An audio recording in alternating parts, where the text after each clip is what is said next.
Ain't nobody really fucking with me like they always saying. All these people hit me up, but I know that they be fake. Gonna grab the lawnmower, finally cut off. Assalamualaikum warahmatullahi wabarakatuh. Izinkan saya memperkenalkan diri. Nama saya Dava Prasetya Saputra. Di sini saya akan mempresentasikan tentang kehadiran Islam mendamaikan bumi Nusantara. Adapun beberapa pembahasan yang akan saya bahas, yang pertama adalah alur perjalanan Islam di Nusantara. Yang kedua ada cara-cara dakwah di Nusantara. Yang ketiga ada kerajaan-kerajaan Islam di Nusantara. Dan yang keempat ada hikmah perjalanan Islam di Nusantara. Yang pertama, alur perjalanan Islam di Nusantara. Indonesia dikenal sebagai negara dengan penduduk muslim terbesar di dunia. Agama Islam telah ada di Indonesia ini sejak abad ke-1 Hijriah. Masuknya agama Islam di Nusantara melalui jalur perdagangan berlangsung secara damai. Ajaran Islam mudah diterima dan mendapatkan perhatian dari penduduk Nusantara. Berbagai sumber mengatakan bahwa agama Islam sudah masuk Indonesia pada abad ke-7 Masehi, namun keberadaan para pemeluk ajaran agama Islam menjadi jelas pada abad ke-13 yang ditandai dengan berdirinya Kerajaan Samudra Pasai di Aceh sebagai kerajaan pertama. Proses masuknya Islam di Nusantara berjalan secara bertahap dan melalui banyak cara. Teori-teori tentang kedatangan Islam ke Indonesia adalah sebagai berikut. Yang pertama ada teori Mekah. Menurut teori ini, masuknya Islam ke Indonesia langsung dari Mekah atau Arab terjadi pada abad pertama Hijriah atau abad ke-7 Masehi. Yang kedua ada teori Gujarat. Teori Gujarat mengatakan bahwa proses datangnya Islam berasal dari Gujarat pada abad ke-7 dan ke-13 Masehi. Gujarat adalah wilayah di India Barat dekat dengan Laut Arab.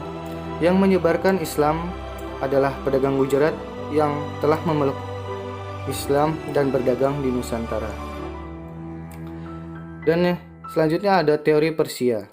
Teori Persia mengatakan bahwa proses datangnya Islam berasal dari Persia atau sekarang yang bisa disebut Iran. Dan yang terakhir ada teori Cina. Menurut teori ini, proses datangnya Islam ke Indonesia khususnya di Jawa adalah dari pedagang Cina. Ajaran Islam telah ada pada abad ke-7 Masehi. Sebagai bukti dari teori Cina ini, raja Islam pertama di Jawa adalah Raden Bintoro. Demak adalah keturunan Cina. Keberadaan masjid kuno, arsitektur Cina di berbagai tempat di pulau itu. Para wali menyebarkan agama mereka secara khusus di tanah Jawa. Wali yang terkenal adalah 9 wali, yang diantaranya yang pertama ada Sunan Gresik atau Sunan Maulana Malik Ibrahim. Beliau diyakini berasal dari Persia. Yang kedua ada Sunan Ampel, dianggap sebagai penerus perjuangan dan perjuangan Sunan Gresik. Yang ketiga ada Sunan Bonang. Sunan Bonang adalah putra dari Sunan Ampel. Sunan Bonang berupaya untuk mengadaptasi pengajaran dalam hal hiburan dan musik. Yang keempat ada Raden Paku, adalah yang menyebarkan Islam dengan fokus pada pendidikan Islam. Yang selanjutnya ada Sunan Derajat. Sunan Derajat, sang wali juga adalah putra Sunan dari Ampel, atau putra Sunan Ampel yang menggunakan seni sebagai media propagandanya. Selanjutnya ada Sunan Gunung Jati. Sunan yang berhasil menjadikan Delhi sebagai kerajaan Islam pertama di Jawa Barat. Yang ketujuh ada Sunan Kudus. Ia dikenal sebagai Sunan Kudus karena ia memiliki monoteisme dan sihir. Dan yang kedelapan adalah Sunan Kalijaga, wali yang berkhotbah dengan cara kekhalifahan berisi Islam. Dia adalah pencipta lagu Dangdang Gula. Dan selanjutnya adalah Maulana Umar Said, adalah putra seorang penyembah yang tinggal di Gunung Muria, Kudus. Sunan Muria adalah pencipta lagu Kinanti dan Sinom. Selanjutnya ada cara-cara dakwah di Nusantara. Yang pertama adalah perdagangan. Proses penyebaran Islam melalui jalur perdagangan dilakukan oleh para pedagang muslim pada abad ke-7 sampai ke abad atau sampai abad ke-16 Masehi. Para pedagang tersebut berasal dari Arab, Persia, dan Hindia. Dan yang kedua ada perkawinan. Sebagai pedagang Islam tersebut ada yang menikah dengan wanita pribumi, terutama putri bangsawan atau putri raja. Dari pernikahan itu, mereka mendapatkan keturunan. Disebabkan pernikahan itulah banyak keluarga bangsawan atau raja masuk Islam.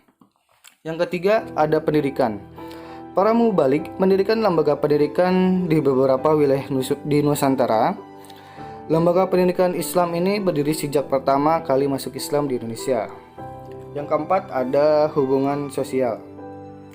Para mubalik yang menyebarkan Islam di Nusantara pandai dalam menjalin hubungan sosial dengan masyarakat. Mereka yang telah tinggal menetap di Nusantara aktif membaur dengan masyarakat melalui kegiatan-kegiatan sosial. Dan yang selanjutnya ada kesenian. Cabang-cabang seni yang dikembangkan para penyebar Islam diantaranya adalah seni bangunan, seni pahat, dan seni ukir, seni tari, seni musik, dan seni sastra. Oke, selanjutnya ada kerajaan-kerajaan Islam di Nusantara. Di sini ada kerajaan Samudra Pasai, merupakan kerajaan pertama di Indonesia. Lahir kerajaan ini di Indonesia diperkirakan mulai awal atau pertengahan abad ke-13. Yang selanjutnya ada kerajaan Aceh, terletak di daerah yang sekarang dikenal dengan nama Kabupaten Aceh Besar. Nama Aceh menanjak dengan cepat pada abad ke-17.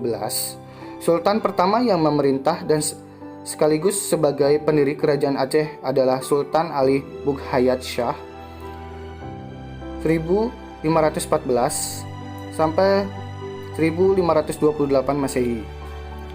Dan selanjutnya ada kerajaan Demak. Kerajaan ini merupakan kerajaan Islam pertama dan terbesar di pesisir utara Jawa. Wilayah Demak sebelumnya merupakan kadipaten dari kerajaan Majapahit. Kerajaan ini tercatat menjadi pelopor penyebar agama Islam di Pulau Jawa dan Nusantara. Selanjutnya ada kerajaan Panjang.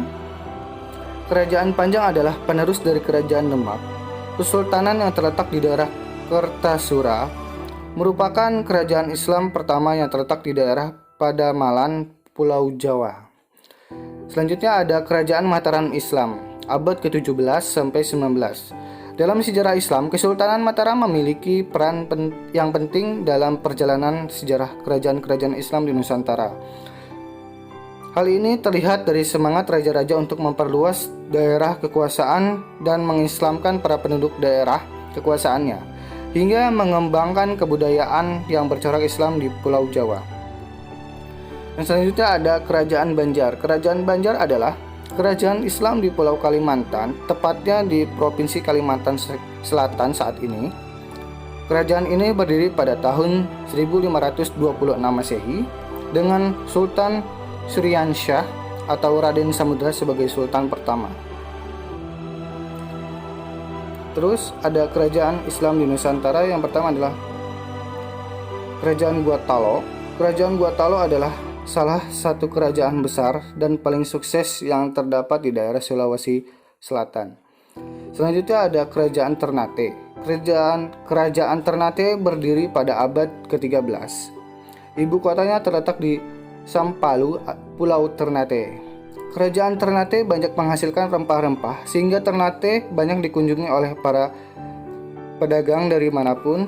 Dan selanjutnya ada Kerajaan Tidore. Kerajaan Tidore adalah kerajaan Islam yang berpusat di wilayah kota Tidore, Maluku Utara. Raja Tidore pertama adalah Syahadati alias Muhammad Nakhal yang naik tahta sekitar tahun 1081 Masehi. Hikmah yang bisa kita ambil yaitu yang pertama, Islam adalah agama yang damai dan akan berhasil ditegakkan dengan kedamaian. Yang kedua adalah generasi terdahulu mengajak orang lain menuju dan memeluk Islam dan bukan sebaliknya mengeluarkan orang dari Islam. Yang ketiga ada kegigihan pendakwah para pendahulu, kita terbukti di sepanjang hayat mereka. Yang keempat ada Islam hadir di Nusantara menghadirkan perdamaian dan persatuan bangsa Indonesia melalui jalinan ukhuwah Islamiyah dari seluruh kaum muslimin di Indonesia. Mungkin cukup sekian dari saya. Mohon maaf bila ada kesalahan-kesalahan kata. Itu datangnya dari saya. Buat teman-teman yang ingin bertanya, silakan tulis pertanyaan teman-teman di kolom komentar. Sebutkan nama dan NPM. Terima kasih.